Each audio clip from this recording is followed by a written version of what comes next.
so happy you're here. Welcome to Chai Beauty, where I get to share my thoughts, my dreams, my aspirations, my visions for the future. And guess what? You get to be along for this journey because we are in this together.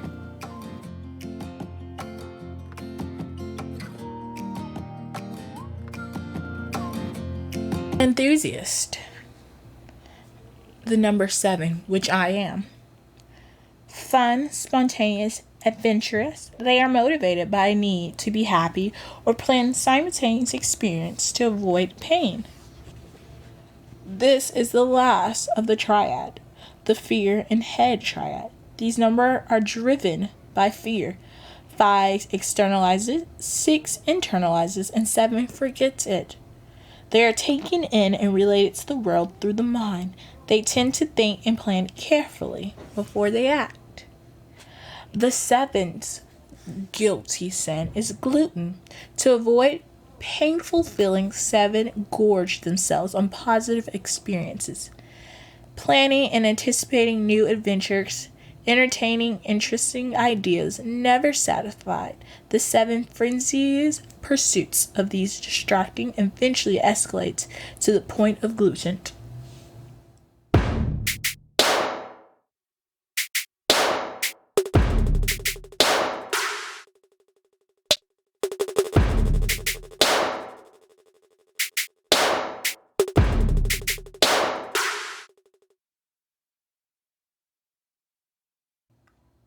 So 7 is going to be done differently. It's definitely advice, but I can talk about my personal experience being 7. I do enjoy experience. I do enjoy learning about myself and learning about others and the fun things that I'm able to do. As a 7, I do see how gluten can go awry. In the sense that I do sometimes overindulge or sometimes underindulge. For me personally, as a 7, I have the 6 wings, which we talked about at the beginning of the chapters, but I decided not to go in great details on other episodes about those things just because they differ from person to person. Fortunately for me, I am a 7 with a 6 wing, and my mother is a 7 with an 8 wing. To show the difference is like a 7 with an 8 wing is very much assertive, knows what they want, going to strive for those things, and as a person, they don't mind confrontation. As a 6, I'm more laid back. It's like, for me, I don't have to confront people as much, simply because it's like, okay, you do what you want to do, and I disagree on those things, so I'm gonna go find something else to do, and I don't see any reason for me to have a conversation with you about me wanting to do what I want to do when I already clearly acknowledge that I didn't want to do what you want to do. The vice in that is saying that me learning about myself is understanding that that's not cool to do on so many levels. Sometimes you have to disagree, have that backbone, not even disagree. First step is have backbone to say, I don't want to do this, and these are the reasons why I don't want to do these things. The second is, once you have that backbone, you disagree, but you commit to something. Like, there have been opportunities in my life that I was like, I really don't know if I want to do this. Maybe. And I waited to the last second, and if I had just committed, I would have enjoyed myself. There are also opportunities I would just like to point out that I was actually very happy that I mixed that entire experience. And you're probably like, ma'am, give me some more context. Give me some background. Simply because, like, my fear of FOMO is real. Like, the fear of missing out, I do have that fear. To the sense of, like, sometimes I'm like, gosh, I can't believe they did that without me. Like, are you kidding me? You're so rude. And I had to get to a point to understand that everything is not for me.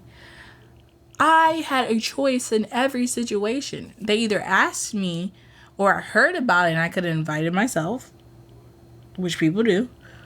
I could have acknowledged that my feelings were hurt, and because they talked around me and directly didn't ask me, I felt that I was not involved. And because of that sadness, I chose to ignore it and just be like, you know what? I'm just not doing it, period. And then I missed out on that experience because I didn't want to acknowledge that them not asking me directly hurt my feelings. But I always can't assume people know what I'm talking about or what I'm doing or what they're doing. Especially when life is so up and down lately.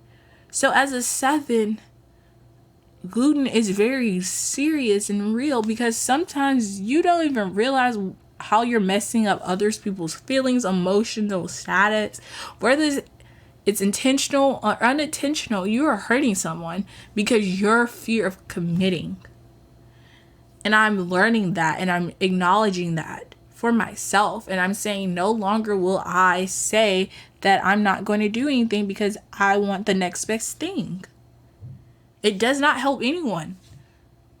Because that next best thing may never happen. So I have to be realistic with myself and say, I'm going to commit to this even if I don't want to go because that's important to that person. So I ask you,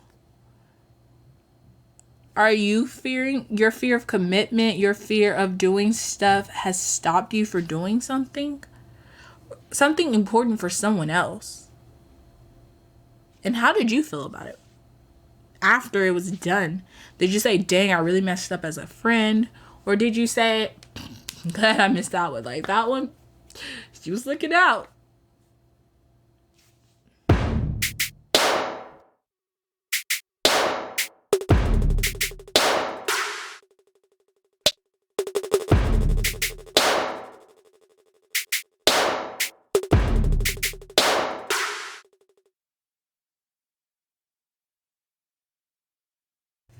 So the advice I would give myself is don't overindulge.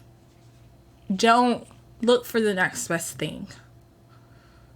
Don't try to put yourself in a happy situation all the time. Be still.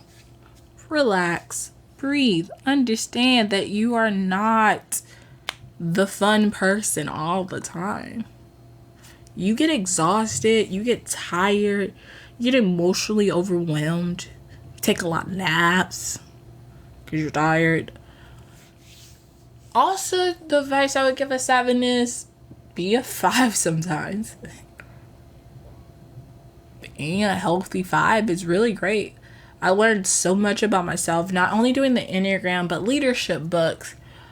5 love languages, which is a plug for the next series, is 5 love languages. I learned so much in being in my 5-ness that my 7 has grown to understand that I don't have to bring the energy to the table. If we all want to sit here and just look at each other, we will sit here and look at each other because I don't have to make a awkward situation comfortable for everyone.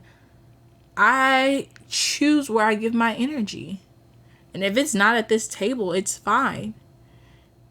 And I choose to acknowledge that I don't want to do that, and I'm expressing that. So as a friend and as a person that cares for me, you should understand why I did not commit to that.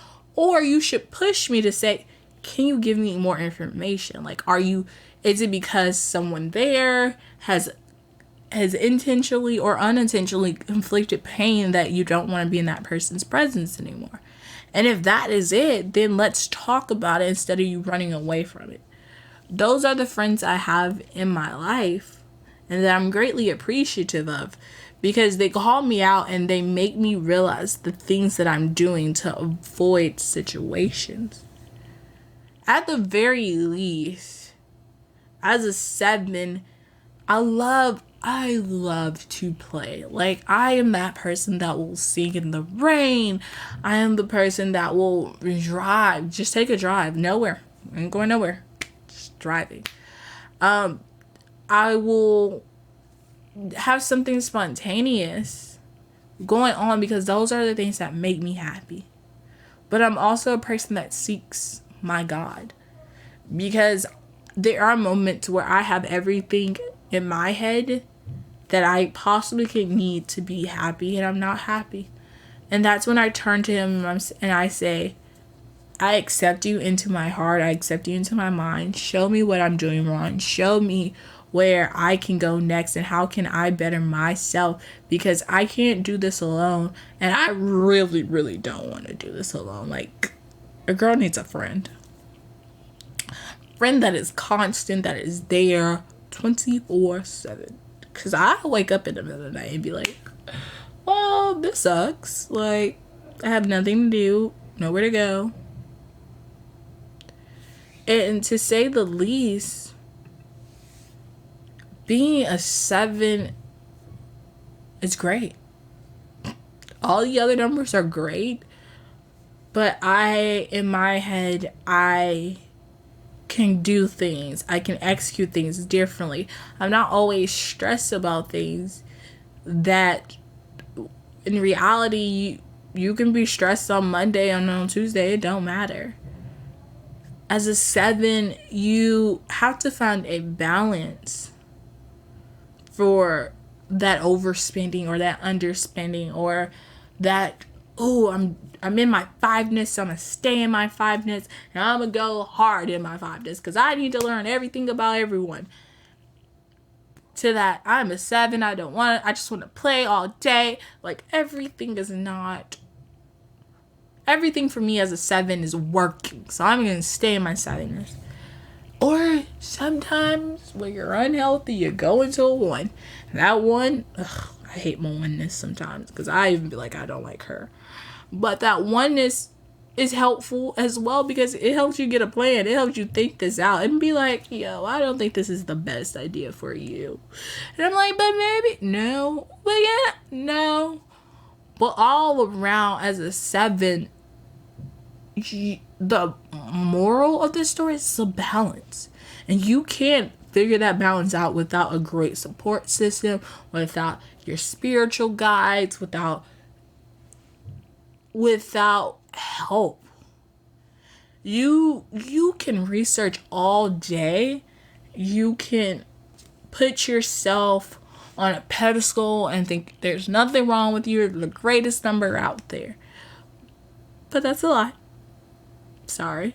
It is, as a 7. But you can also take a time to acknowledge every emotion you feel.